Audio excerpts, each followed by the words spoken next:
Welcome once again to yet another episode of The Truth in Development, powered by the Ndiso Group. I am privileged this morning to be having a conversation with one of South Africa's foremost thinkers as far as entrepreneurship is concerned, the unlocking of human potential is concerned.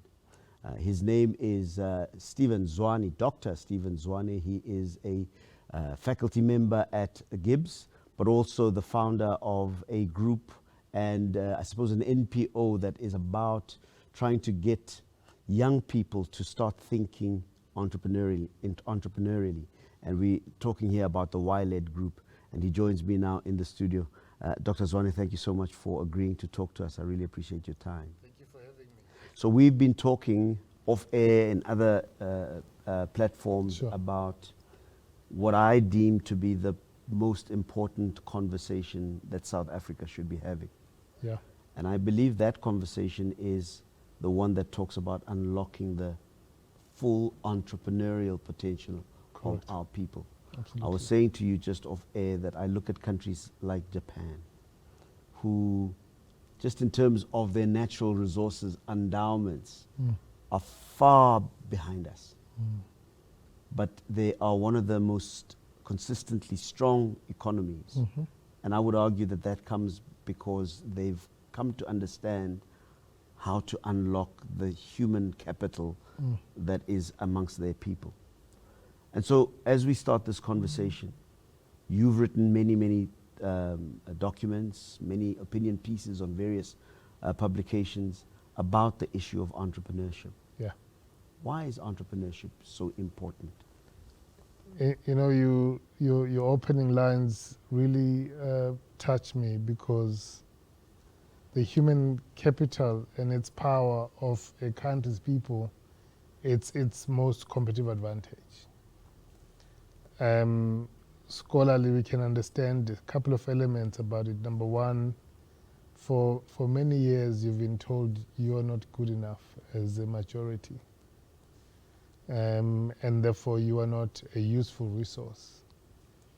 And to a certain extent, we've believed that for many years we are struggling to come out of it.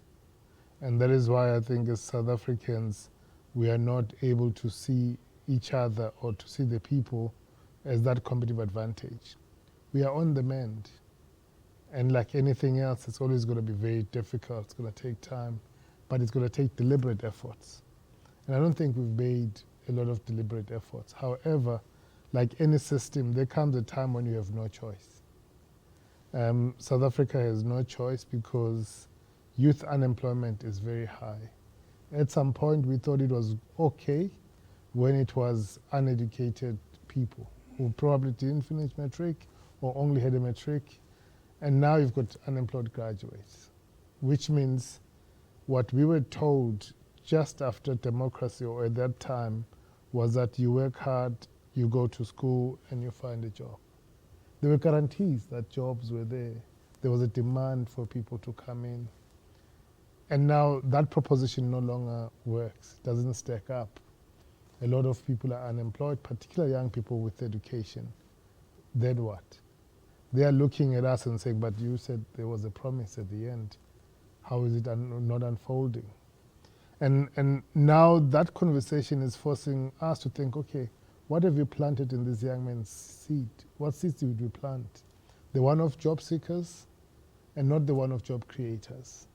So the opportunity now for all of us as a country is to say, how do we get young people to create small businesses, to start enterprises and to move forward and contribute into the economy?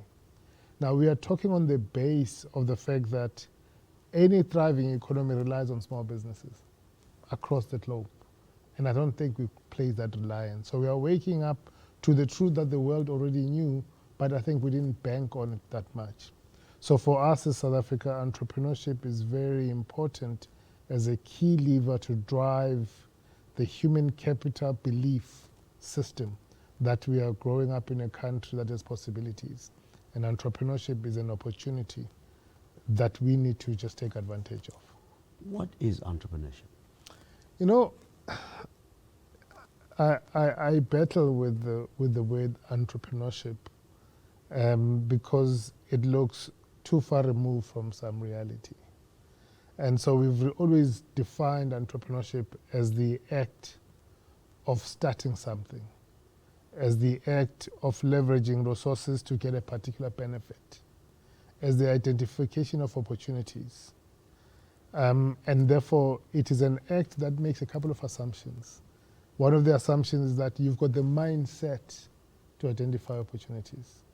You've got the mindset to optimize resources. You've got the mindset to do something about all those two combined. And also it assumes you've got the skill sets to do it. So in the developed world, it's okay to talk about entrepreneurship from an element of starting a business, identifying an opportunity. I've got a definition that says entrepreneurship can be defined in three main parts.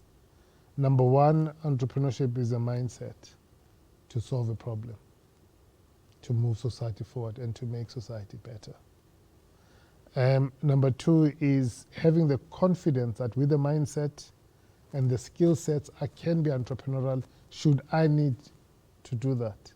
But I'm going to use my intention to be entrepreneurial in the workplace, in spaces in which I operate. So there's that piece about entrepreneurship intention, which is a construct that is maybe gaining a lot of momentum. And then the other part is entrepreneurship action. We've really over-indexed on entrepreneurship action, and it has then become something for the few and something mostly for the privileged. Now, let's take back this definition and say, at least we know that there was a word called I'm hustling. What in colloquial terms called bootstrapping, meaning you tabalas. So which means whatever you have, because that was us trying to survive using concepts of entrepreneurial nature to try and survive. What is the opportunity? And maybe somebody is going to buy. Somebody is going to buy. Shop, somebody is going to buy. That was uktabalaza for all of us. And it sounds like at that point, it was quite passive. It was. Right? Because I didn't have subsistence. Correct. Right? I was surviving. I did not even know that this is the right thing to do or this is the way to go. All I needed to do was to put bread on the table. While on the other hand, other people were using that to industrialize. So here you are tabalazing. Other people on the other side are doing amazing things, bringing innovation, moving society forward, making society better. So this is very unequal. And not just making society move forward, but fundamentally developing the ownership of an economy. Because I think that's important. Because I think that sometimes we tend to rely too much on political rhetoric that assumes power because of our numbers. Yeah. And that sector or that part of our society has been over-indexed, I would argue. Yeah. Maybe it's always very difficult to understand trying to segment it, right? Because number one, you move from uktabalaza to actually ngenzimali ngatabalaza. I just choose the political route. So that sort of changed a number of young people's mindset that we can hold office. And then a lot of young people think, then I can be something. 30 years of role modeling, government leadership has given a lot of young people an opportunity to want to pursue politics. So which means we learn through role modeling. So that role modeling of governance and government and leadership of the state is very clear, because now you can be a minister of something. Someone you know about, someone that looks like you can be that. So we can over-index that because that's what is in front of us. But you've taken people into positions to do something that they've never known what to do about it. You can't expect someone to make education better when they had a ban to education and that's all they knew. What are you expecting? So when our entire education system hasn't moved in 30 years, and when we change the curriculum, we make it much more reactive as opposed to be proactive, then it means you've got the wrong people doing the job. So, but they are learning on the job too. I want to come back again to something that you underscore about the very word entrepreneurship and how we've come to use it in South Africa by making it a trendy term that is sometimes disconnected from mindset. Correct. That is sometimes disconnected from the idea of effort. Correct. That is sometimes disconnected from the idea of the idea of discipline and concerted effort, forward moving. And that it has at some level become a very elitist concept. Universities are teaching entrepreneurship. So it becomes part of the cohort of ideas and aspirational things that we want to from an academic level. It sounds, though, from what you are saying to me, that entrepreneurship should be understood in a far more practical way. Correct. That it must be closer to the ground than how we are talking about it. Correct. So the question then becomes, what is it that we are not saying in order for people to understand the true essence and meaning of entrepreneurship versus what has now been fetishized as an idea, as an aspirational idea, without making people understand the grit that's required, the non-glamorousness of it in many instances. How do we make people understand entrepreneurship as it should be understood versus the way it is understood at the moment? You know, sometimes I think we can go back to call it uktabalaza. Sometimes we just have to use our own words. Uktabalaza, ukhaslish. If we start using those words back, everybody would know that uktabalaza khulula. Akekho umuntu utabalaza ngepride. So maybe we need to go back there and start dressing it up and say umuntu utabalaza uses whatever, they start with self. What is it that I have that I can use in order for me to gain an income? I've got hands, I can wash somebody's car. And if I wash somebody's car, I get something in return. It's laborious. I need to make the effort. I'm not entitled to wash the car. Somebody must give me the permission to do it. Nyatabalaza, I can bring food on the table. If we can start acknowledging umkhozi who would walk the streets for hours on end selling vegetables or fruits, whatever they're selling in that particular mountain, as an acknowledgement of uktabalaza, then we can understand entrepreneurship from that perspective first. I like the fact that you always bring it back to the grassroots when we have conversation, because the people that are making an action in there are trying to better their lives. But I also want to bring it to the reality that says to go to school, it is an enterprising effort. Uktabalaza, even that. Because I need to take it upon myself that I need to wake up, take a bath, take my books, go to school, listen, learn, come back, do the homework and complete, because I know there's a goal at the end. Uktabalaza naloko, it's been enterprising as a person. Because you know that you are investing for future wealth, for future opportunities. It is just that because we've used uktabalaza as for hand to mouth, if we can change that and say that hand to mouth can become a formalized business, it can exist for many years, it can create wealth, it can create employment, it can create opportunities. So maybe for me, uktabalaza and hustling must come back into the vocabulary of entrepreneurship. But also I think now we've got a better understanding of what it is. Everybody knows Upra somebody who started from nothing into something. And if we go and learn from Historiska Prasambodi, we can understand that Nai was born in poverty. But he needed to be enterprising in one way or the other for them to become something. So for me, Prof. Obza, I do believe the opportunity exists to start going back and saying we are all products of umama no baba otabalazile. Let's use our skill sets now that we are a little bit more woke to take this to the next level. This is the current conversation that's taking place, particularly in the township concept, Yeah, of a type of business that you and I would recognize. We grew up under Yeah. that space. The spaza shop. yeah, I'll talk a little bit about the taxi, yeah, because there's also another entrepreneurial venture that we've owned. come to know and we owned, Yeah. that comes from the realities, the lived realities of people in the villages and the townships. But I want to stay a little bit with the spaza shop, Yeah, formerly known as the general dealer, yeah, right?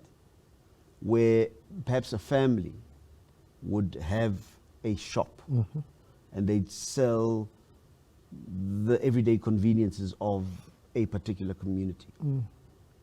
Often it would be perhaps a couple that are professionals but are doing this as an augmentation of the family's income. correct.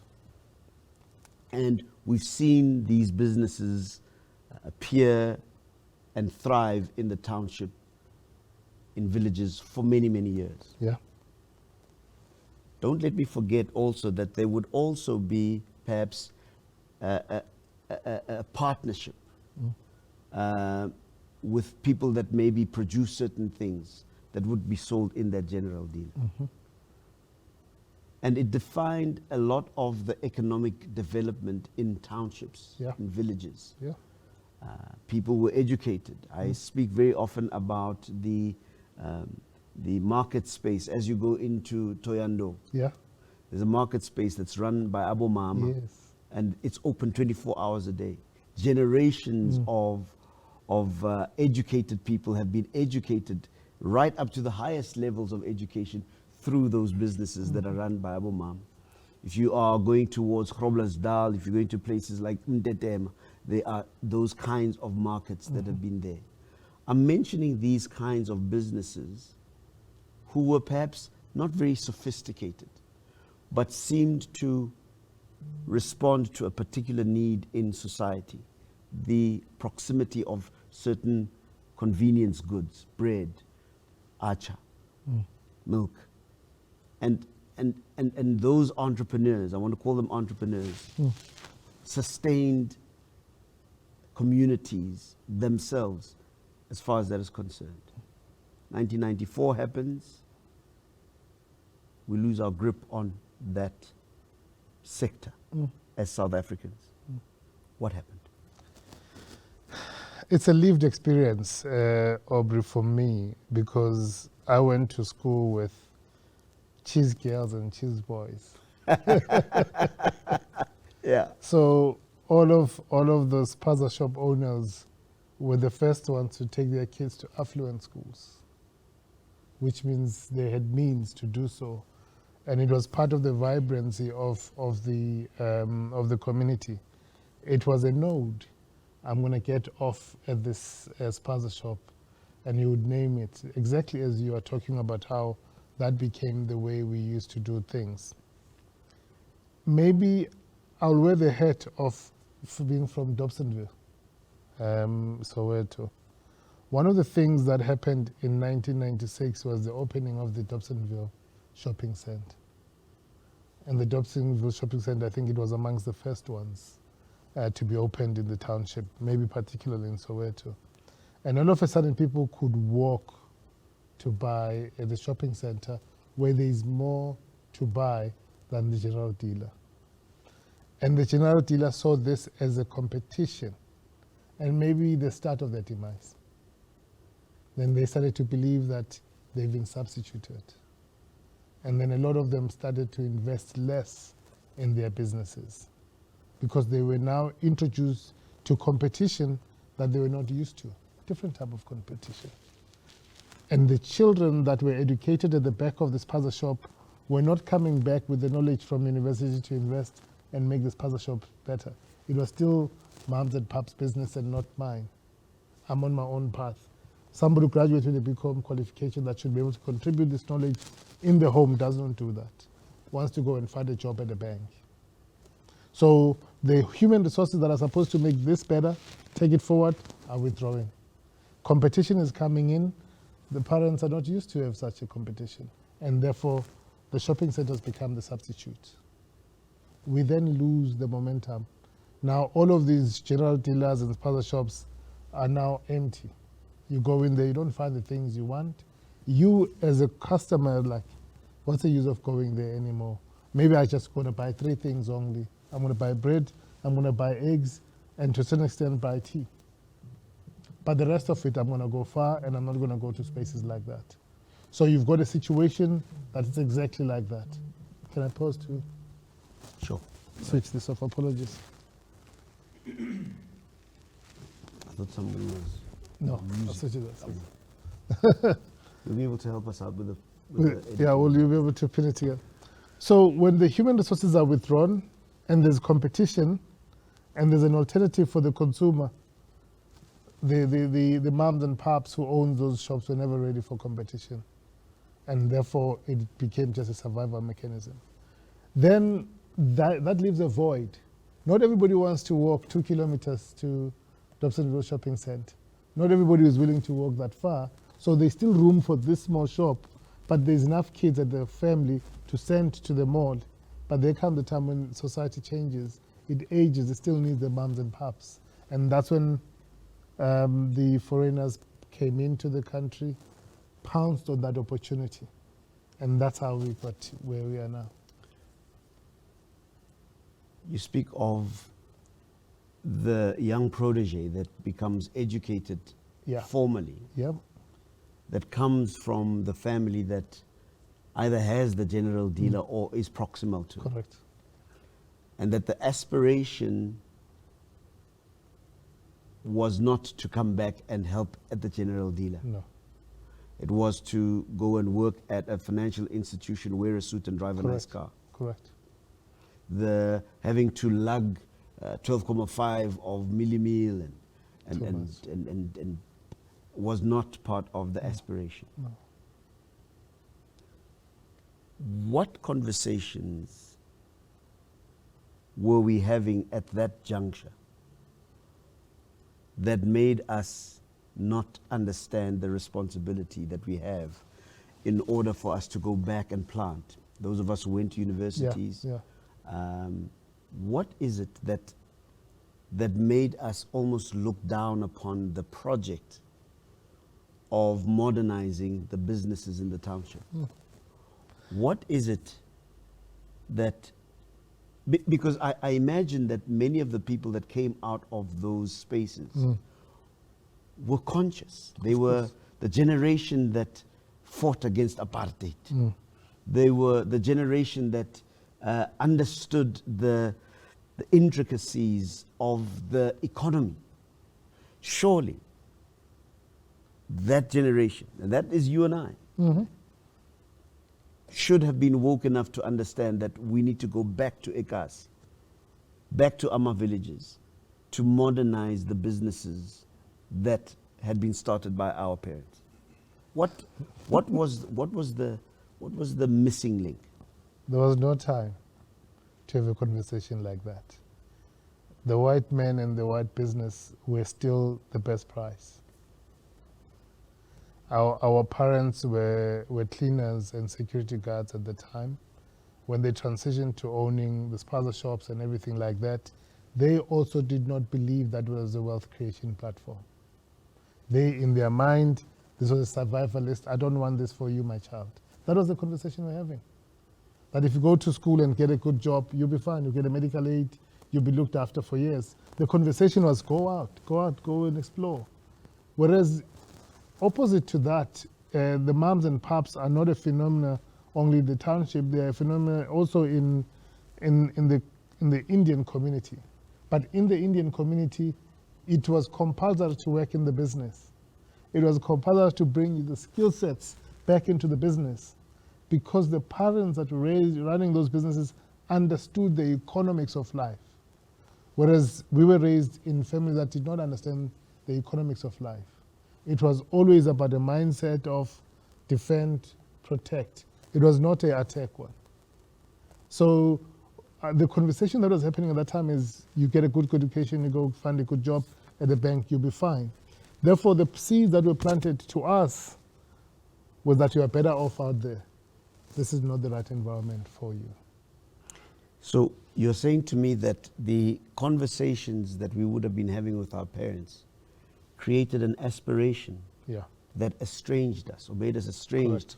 to the realities, Correct. the authentic realities of where we came from, correct. such that we became visitors when Correct. we became home, Correct. whenever we went home. Yeah. In fact, we still do. We still are. We live in the townships. I mean, in the suburbs, And visit home. and we visit home to go and show off my brand new car and have a little bit of a meal at the Chisanyama. I feel like I'm having an authentic experience.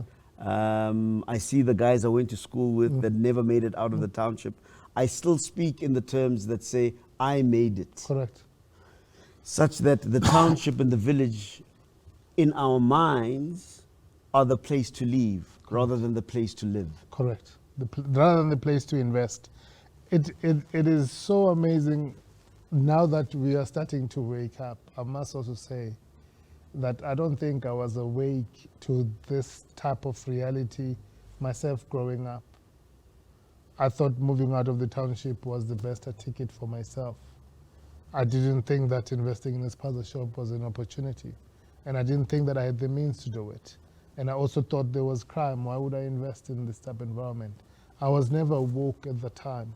We have an opportunity to be woke and to awaken. So through conversations like this, we're trying to go back and say 30 years in, what are we learning? And for me, part of this learning is what a missed opportunity. Well, it was missed by us. Yeah. Because as you said, the foreigners Yeah. saw the gap. Correct. I'm told that the spaza shop economy is worth something like 8 billion rand Correct. per annum. And they came in and they saw We're the sleeping on the job. responsibility that was afforded by a constitutional democracy. Correct. And at first, because we thought that our aspirations to become more white, to become more white, in other words, drive the nice car, have 2.5 children, have the white picket fence house in the suburbs. Yeah. That became the aspiration that made us look away from the responsibility and the opportunity that was the dusty street of the township. But the guys that came from outside of the country, the Pakistanis, the all of the guys that are now Somalis that are now controlling the spaza shop industry came in. What did they see, and how come they succeeded at this process? And I'm asking this because I would argue that they too are entrepreneurs. Absolutely. Okay. Absolutely. So I want to paint a little bit of a picture for you of my running this non-profit organization that teaches grade 11s entrepreneurship. And we've been doing it for 20 years now. Our idea was to tell young people that entrepreneurship is an option, but also it's a valuable skill set. So we teach them for a year. I think it became apparent to me that I cannot run an entrepreneurship intervention that involves only kids from the township, because there's homogeneity in terms of mindset and ways of thinking. So I'll get the same outcome as any other schooling system. I said, let's sprinkle some young people that are still in the township, but they go to affluent schools. And then let's include Indian, colored, and white into the program, and let's see what the outcome is. Diversity. Diversity. I can tell you now that 10 years in, I realized that every time you sprinkle an Indian person into the program, that person is likely to win Salesperson of the Year. You sprinkle someone from outside the continent into the program, that one is like to win Salesperson of the Year. Now, that told me that a lot of the young people coming from the townships are being introduced to this conversation for the first time. So meaning for them, there's no time to innovate and be creative. It's like putting them in a situation where they've never been before. So which means it's clear that no one is having a conversation about economics with them. There's no dinner table conversation. They don't meet CEOs at will of organizations. They don't meet founders and owners of businesses at will. Whereas the other guys on the other side do that. It's a normal occurrence. It's a family tradition. They've got stories of someone who started a business. The other piece that we observed was the fact that colleagues from the continent see opportunity in everything. There's no pride in their mind that if somebody sees me selling a pot plant would laugh at me. The fact that I've got education does not prevent me from hustling. Abantu bazothini. They don't have that mindset. So when I observed that and I started to see what was happening in the townships with takeover of the spaza shops, I said I had seen it. It was there. These guys are machines when it comes to selling, and they've got no pride. I also then realized that in the Indian folks, they're not scared to talk about the money that they're here to make. You have to have a different relationship with money. You want to protect money, you want to get as much as you can, but you don't know how to have a conversation that says, I want to grow this money, I want to make it something big. So we then realized that this issue is much deeper. Parents are still saying to the kids, go to school, get good grades, and go find a job.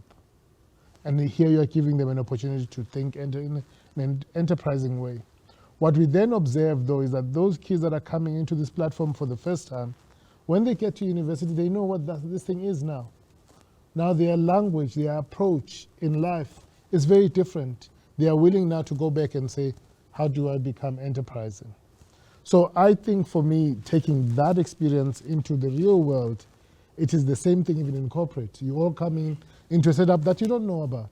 You have to assimilate, and most of the time you take what people are telling you and you follow the line. You don't deviate because you're scared, what if you lose the job?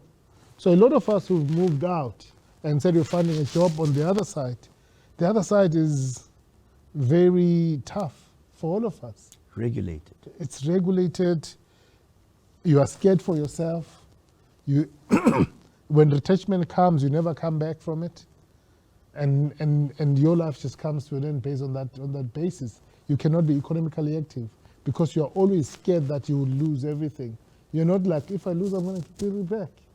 So we are here to answer your question about how did we lose it? How did these guys come in and use this? For me, if you can build a spaza shop and make 30,000 a month, and sometimes 50,000 a month, and sometimes 80,000 a month, you are running something that is meaningful. Because that's not a normal income that somebody gets.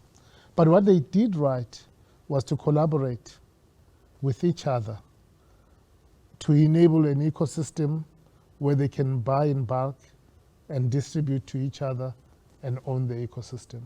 Whereas our sponsorship mindset was always just bring things in and execute, not to build through the ecosystem, not to collaborate. Even our own pubs and taverns, they still worked on that premise. We go and buy from SAB, we bring it back, we sell to the consumers. Nobody asked the question, how do I earn a share of the transport system? How do I get into SAB and work with them to create my own distribution lanes? Because now you can create your own small distributions. We didn't have the value chain thinking. So we still expected people who had no education to progress a system that they couldn't. Really, the means were not there when it comes to the mindset. The thrust of your response to the question that says, what happened? Yeah. Why is it that we didn't take up the opportunities that were presented by a new democratic dispensation? Seems to hinge on mindset. Everything that I'm hearing you say is about the stuff that goes on between our ears, rather than the stuff that happens at a particular building but it's really the the mindset. Yeah. I want to ask you a little bit about the aspect of, and you touched a little bit on it, the aspect of the relationship with money, the creation of wealth. And ask the question, to what extent did the upbringing from our parents, the generation before us, and their relationship with money, or the acquisition of money, that I think was criminalized? Yeah. In other words, if anybody during the apartheid era was thinking of enterprising, Yeah. they were immediately understood to be of criminal intent. Correct. Therefore, anybody that was wanting to buy something and sell it at a profit was understood to have deviant or maybe unethical Correct. mindsets. And I'm wondering as to whether or not that plays a role in the next generation's aversion to entrepreneurship, because it was always understood as a criminal venture. The bra so-and-so that you were talking about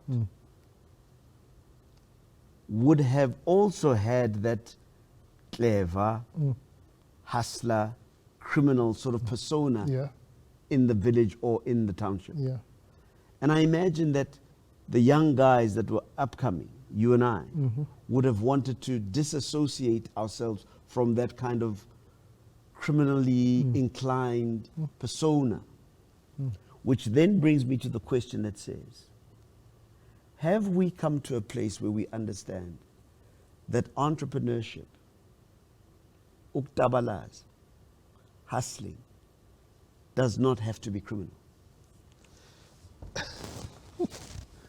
You are taking it this very, very far, but you're going to the genesis of it all. Because being enterprising was a criminal offense. Being up at night, trying to bring products and solutions was always criminalized. Perhaps that is where it comes from. That it is criminal to be enterprising. And if you show any form of enterprising nature, people are always going to use negative language. Where do you get that money from? Maybe at night this person steals or sells concealed products or whatever the case might be. And I am inclined to use the word mindset in substitute of that argument that you are making. That says you cannot pour from an empty cup. Our parents had an empty cup. Ours is full, but it's full for corporate, is not full for society and community development. It's not full from that point. That is why townships have never industrialized. Because industrialization is you are taking products and services, you are producing them closer to the people so that it's easy to transport them, and then there's ease of access. And therefore, because you are industrializing there, you can hire people to work at this particular factory. In that way, the cost of travel to work is limited, and therefore I have more disposable income to spend. So our relationship with money, even to this day, we would rather take a car payment for 5 years for 500,000 rather than take 100,000 loan to sell and buy products so that you can make more. Which means the risk aversion that we do have is that we are okay to take risk on a 5-year car repayment, but we're not willing to take risk on 100,000. And I think that's what differentiates us from our colleagues coming from the continent. Our colleagues from the continent are willing to sell their car tomorrow, buy the products. They know that I'm going to come back, I'm going to get that thing. For us, we are like, this is only one chance. What if I don't get it? That's why we pay money on unproductive activities, a car, insurance, and all these sort of things that prevent us from running an enterprise. So you are right when you say our relationship with money comes from our parents.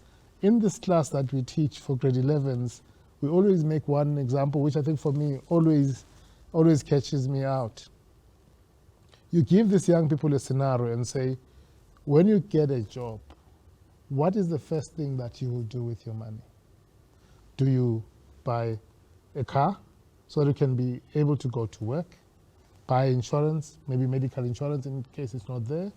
Or do you buy your family a home?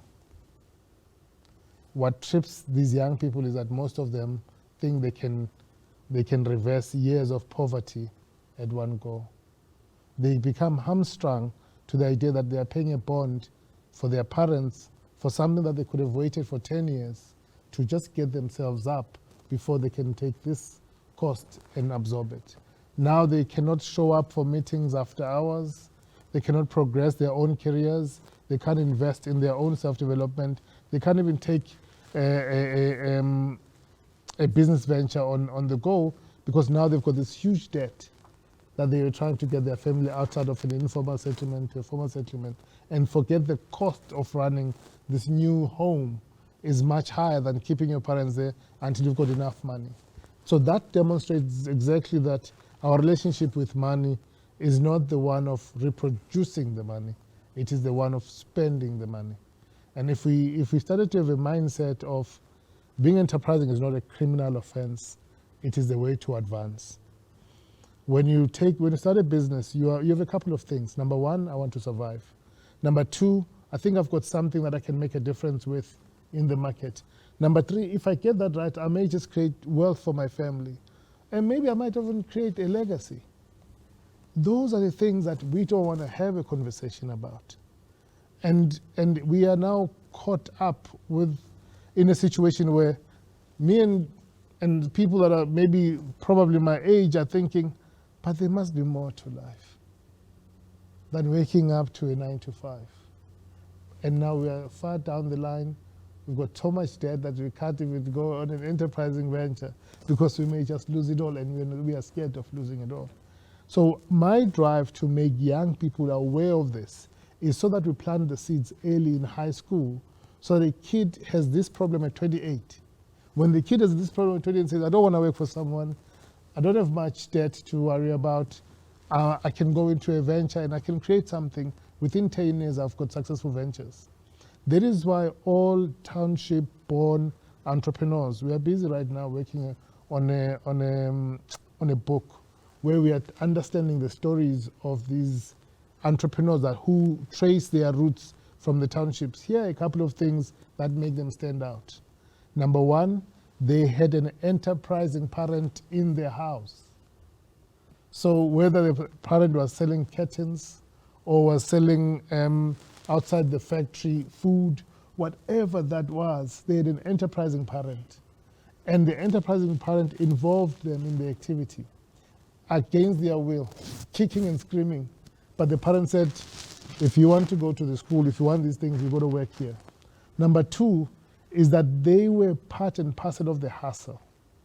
I remember one of the entrepreneurs says at 8 years old, he would go and bank money on behalf of mom at the bank and get into a taxi, go into town and go to the bank and bank the money. And that's when he started to appreciate the money conversation. The other one was there were devices like computers where people started to learn for themselves how to fix and work with computers. So they were always enterprising. They sold sweets at school, or they had a particular liking for something. So they were already enterprising at a young age. They still went to university. But when they got to university, after university went to work, and they were like, I think I can do better with my time. As we close, there's so many other things that I'd like to talk to you about, but what I'm taking home from this conversation is that entrepreneurship is less about what you do than it is about how you think. Mm-hmm. And it's becoming clear to me that the goal for us as we look for the development of our communities, as we look for the development of our continent, that the work needs to be done between our ears. Yeah. And just as a parting shot, and I'd like to hear your thoughts around spirituality. The way that we think about right and wrong. The way that we think about the creation of wealth in the equation of right and wrong. And hear what you've got to say about what I think may be also responsible for a bad relationship with money and entrepreneurship, is the very idea that comes from the way that we've been socialized by maybe Christian upbringing. I'm thinking of scriptures such as a rich man will never be able to enter the kingdom of heaven in as much as a camel can't go through the eye of the needle. I've come to learn now that those kinds of scriptures have been grossly misinterpreted. But also the idea that if you are wealthy, you're fundamentally evil. That people who are wealthy are greedy and evil. That's why they are wealthy. And for me, as much as that is a cerebral issue, it seems also to be a deeply spiritual issue. It feels as though, based on this conversation that we've had, that some of the notions we carry about right and wrong, about what is ethical and what is not, what is moral and what is not, is a big part of the reason why we have an unfortunate relationship with entrepreneurship, the creation of wealth, and the mindsets that are required to be able to do so. Yeah. Talk to me about that aspect as we close. You know, a religion, Christianity, whatever that is a microcosm of society as a whole. We were raised with the view of fear. Children are still raised with the view of fear. The difference between those that overcome this fear is because they don't let fear stand in front of them, but they let fear stand behind them and propel them forward. We went to churches that interpreted that it is evil to be enterprising, but yet they collected money from us. No matter how poor you were, they collected money. Again, I'll take you to these kids I was talking to yesterday in the class of operations, and I said to them, everybody's here to make money. There's a trade exchange that takes place. The church, they give you the word, you give the offering. It's a transaction. But it's more than a transaction because our parents use Christianity as the only pathway towards maintaining their well-being and sanity. It worked, but it does no longer work in the world of competition, competitiveness, and economic contribution. I am of the view, though, that there was a time when this was a big issue, but it's less of. However, our lenses of right and wrong are the ones that are hindering us from moving forward. And maybe this right and wrong thing is the one that says there's black and white, there's no gray. And as an entrepreneur, you need to step into the gray path. It is only us, I think, black people, I'll talk about black people in South Africa, that say there's black and white and gray is an outlier. Whereas in other races and other environments, gray is a norm. We need the people who are seeing black. We need to see the people who are seeing white, but we're not many enough who are seeing gray. And the reason why this is the case is that we are told that where you come from is not a happy place, but where you're going is a much more happier place. Whether it's the suburb or heaven. Oh, yeah. I will take the suburb one. So if I were to have a rallying cry just at the back of this point, I'm saying to you, this religion has played a lot of role, but we are waking up to it. Technology is telling us that there's more to the world than just coexisting in this setup. What you see as wrong, somebody else is a profit opportunity. So if you stay in that wrong, you are on your own, because I'm seeing grey. But here's the implication of it. Our townships have not lifted up their living standards because we walked away. We didn't invest back. If we tried our efforts to go and partner, just one of us, find a small-time entrepreneur and say, can I work with you? Let's try and improve your business. Or let's work and set up structures, manufacturing factories in the areas, and starting to show people what is the positive energy that we can bring as black people. No one's going to save us. And if we don't go back to our townships and our own communities and do something meaningful for our communities, you'll be shocked what you do with other communities. There's a place called Uosdoren, called Etoroni in Xhosa, which is in the Western Cape. You land into George and you drive just right in. It's a very small community town. One of the cleanest. It's an ostrich rich farming community. Every year there is a cultural experience that takes place there that live in that community, about 70 million, just to be able to make that community to thrive. So, which means everything works in that community because individuals that are coming from that community are saying, we will invest 70 million every year into this economy to continue to thrive. I don't think we do something like that. Our communities are a shadow of their former selves, but we exist, and we call that place home. If we just did one thing and went back and said, how do we make this community better? No one is going to make it better except ourselves. But I'm worried that other races are making their communities better, but we aren't. And yet we've got the skills, the knowledge, and the know-how. Take out the negative energy around entrepreneurship. Just pay in the positive one. It is about making products. It is about moving society forward. It is about creating wealth. It is about leaving a legacy. The Baponyas of this world have left us a legacy that we can see visibly. They taught us we can get into retail.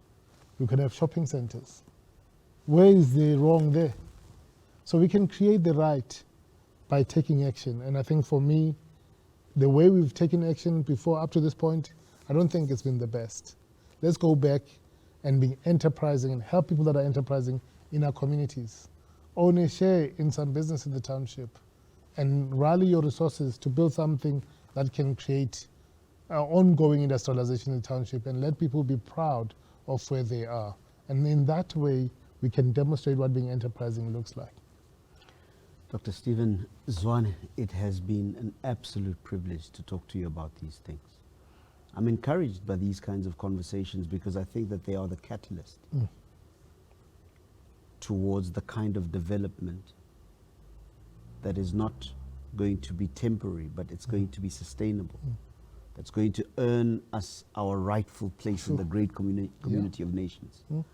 I think that these kinds of conversations, candid, robust as they are, and I sometimes get a sense that somebody might get offended. Yeah, of course. But I think that these are very necessary conversations that foster the kind of development that we want for our country and our continent. I want to thank you very much for a great conversation. Thanks for having me. I always love having a conversation like this with you. And that brings us to the end of this conversation, and join us again for another powerful conversation on the truth in development.